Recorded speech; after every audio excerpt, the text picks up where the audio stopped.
आपके father office में engage होंगे।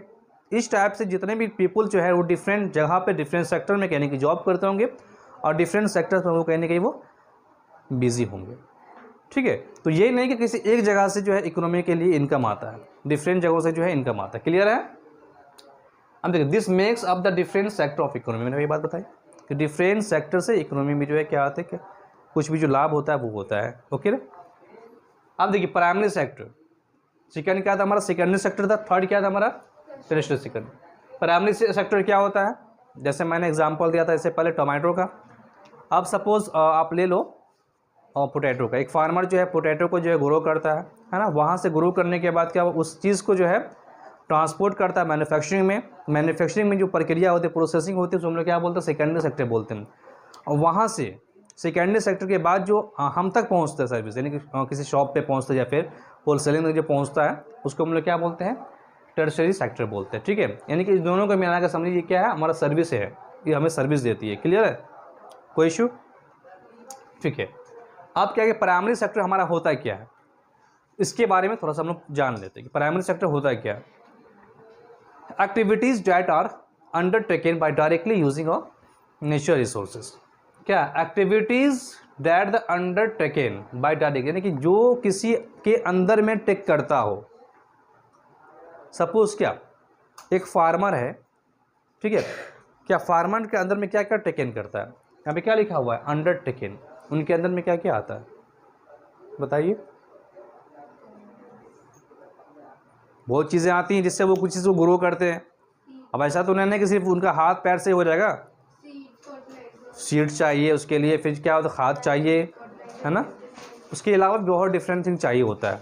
ओके ना? ओके, तो वही हमारा क्या प्राइमरी सेक्टर कहलाता है। क्लियर है? इससे पहले भी क्लास में हम प्राइमरी सेक्टर पे हम बात कर चुके थे, कोई दिक्कत नहीं ना। अब क्या है कि सेकंड पॉइंट हमारा क्या, since most of the natural product we get are from agriculture, diary क्या है, dairy, fishing, this sector is also called agriculture and related sector. जैसे कि कुछ नेचुरल प्रोडक्ट होते हैं। अब नेचुरल प्रोडक्ट क्या होते हैं, वो डायरेक्टली कहाँ से आते हैं, वी गेट, हम लोग पाते हैं कहाँ से, एग्रीकल्चर, जो जहाँ खेती बाड़ी होती है, खेती बाड़ी में डायरेक्ट क्या निकलता है वहाँ से, पोटैटो है या फिर क्या है, जो डिफरेंट टाइप के जो वेजिटेबल्स होते हैं, फ्रूट्स होते हैं, वो सब कहाँ से निकलते हैं, एग्रीकल्चर से निकलते हैं। तो ये सब हमारा क्या है, वो नेचर प्रोडक्ट है, हमारा प्राकृतिक प्रोडक्ट है। ठीक है, फिर क्या है, डायरी है, डायरी में क्या होता है, मिल्क्स वगैरह जो भी कुछ होते हैं वो सब क्या हमारा, ये भी है नेचर प्रोडक्ट ही है हमारा। फिशिंग है, फिर क्या है, ये सब क्या है हमारा नेचर प्रोडक्ट है। तो इस टाइप के सेक्टर को हम लोग क्या बोलते हैं, एग्रीकल्चर सेक्टर बोलते हैं। आपके एग्जाम में क्वेश्चन आ सकता है कि एग्रीकल्चर सेक्टर क्या होता है, गिव एग्जाम्पल, एग्जाम्पल के साथ आप दीजिए अभी एग्जाम्पल, समझ में आ रहा है। और उसको हम लोग क्या बोलते हैं, रिलेटेड सेक्टर भी बोलते हैं। अब दोनों में से कोई भी एक क्वेश्चन आपको एग्जाम में पूछेगा तो डायरेक्टली आपको बताना पड़ेगा, आपको इसका आंसर देना पड़ेगा। क्लियर है? अब देख, कैंपेयरिंग द थ्री सेक्टर। अब तीनों सेक्टर में क्या करें, कैंपेयरिंग करना है। क्या करना है, कैंपेयरिंग करना है, मतलब क्या होता है, तीनों चीज़ों में एक दूसरे के बारे में कंपेयर करना है ना, कि वो कौन बेटर है। ओके, आप कहिए practical problem in counting and comparing section, क्या है, सेक्शन ऑफ इकोनॉमी। मतलब ये हुआ बेटा कि आप जो है कहाँ पर से कितना इनकम हमको आ रहा है, इस चीज़ को हम लोग कैसे तरीके से कंपेयर करेंगे। हम थोड़ा सा मुश्किल हो जाता है ना, क्योंकि कोई एक मोहल्ला या कोई एक एरिया तो नहीं है ना, पूरे वर्ल्ड लेवल पे होता है। आखिर हम कैसे समझें कि वहाँ से कितना इकोनॉमी मेरे पास वो आ रहा है ना। उसके लिए क्या देखिए, नेल्स टू कार्ड। नेल्स मतलब क्या होता है पता है आपको, नेल्स का मतलब होता है जैसे कील्स होता है ना, कील्स, ब्रिक है ना, वो होता है। अगर आप मैन्युफैक्चरिंग करते हैं, प्रोड्यूस करते हो, एक तो वो आपके पास सम एसेट्स हो गए हम, एंड आप कार्स बना, तो सपोज मान लो कि आपने 100 नेल्स बनाए और आपको 100 आपने कार्स बनाए। दोनों में क्या डिफरेंसेस हैं, एक तो आपने कार्स में बहुत ज़्यादा आपने लागत कॉस्ट लगाए होंगे तो जाके आपके कार्स वो तैयार हुए होंगे, और ये नेल्स में कितना लागत लगाना पड़ेगा, मामूली सा बहुत कम लगा होगा लागत, तो आपने 100 बनाया। लेकिन आप दोनों को कंपेयर नहीं कर सकते हो ना, हालांकि 100 ये भी बनाया और 100 ये भी मैन्युफैक्चरिंग किया, लेकिन दोनों में डिफरेंसेस हैं, बात समझ रहे हैं। तो इस दोनों में डिफरेंसेस में हम आगे बात करेंगे एग्जाम्पल लेके, ठीक है ना। फिलहाल हम यहाँ पे आते हैं। To get around this problem, इस प्रॉब्लम को क्या क्या किया कि इकोनॉमिक सजेस्ट, जो हमारे इकोनॉमिस्ट जो थे उन्होंने सजेस्ट किया कि that the value of goods, goods मतलब क्या होता है, सामान। बचपन में जो गुड पढ़ते थे कि he is a good boy, वो गुड नहीं है, उसमें एस लग गया है गुड्स। अब ये मत समझे गुड्स से गुड्स लग गया तो हमारा प्लुरल हो गया, जी नहीं। गुड्स मतलब सामान या उसको माल बोलते हैं ना, गुड्स। ये सब गुड्स वगैरह कमर्शियल में जो है यूज़ किया जाता है ना, कमर्शियल जो भी कुछ काम वर्क्स होते हैं उसमें यूज़ किया जाता है।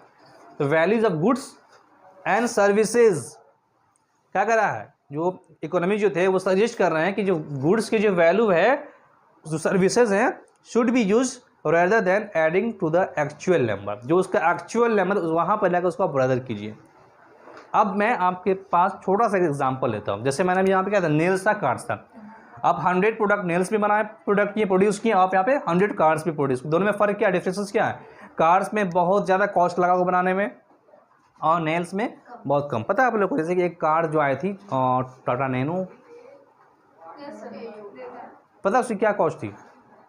कॉस्ट, मैं कॉस्ट की बात कर रहा हूँ, मैन्युफैक्चरिंग कॉस्ट मामूली 80-90 हज़ार के आसपास उसकी कॉस्ट रहा होगा।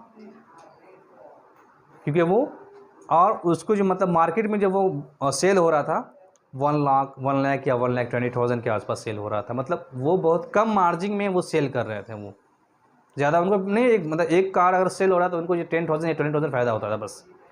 लेकिन उन्होंने वाकई एक अच्छी चीज़ बनाई थी कि आराम से 4 लोग बैठ के आराम से कहीं भी जा सकते हो पैक गाड़ी में, पैक वैन्स में। बट उसका थोड़ा क्रेज़ अब कम हो गया, बहुत कम दिखते हैं आप लोगों को, जो मार्केट में बहुत कम दिखने के बनेंगे। ठीक है, तो भाई जाहिर सी बात है कि अगर एक छोटी सी नैनो कार बनाने में कम से कम 80-90 तो लगा ही होगा कॉस्ट, तो अब उसका मुकाबला उसका कैंपियर आप नेल तो कर नहीं सकते हैं, है ना। तो उसके लिए क्या है बेटा कि एक हम कोकोनट का शॉप लेते हैं, ठीक है, और एक हम शॉप लेते हैं लैपटॉप का, जो पीसी वगैरह जो होते हैं शॉप्स होते हैं।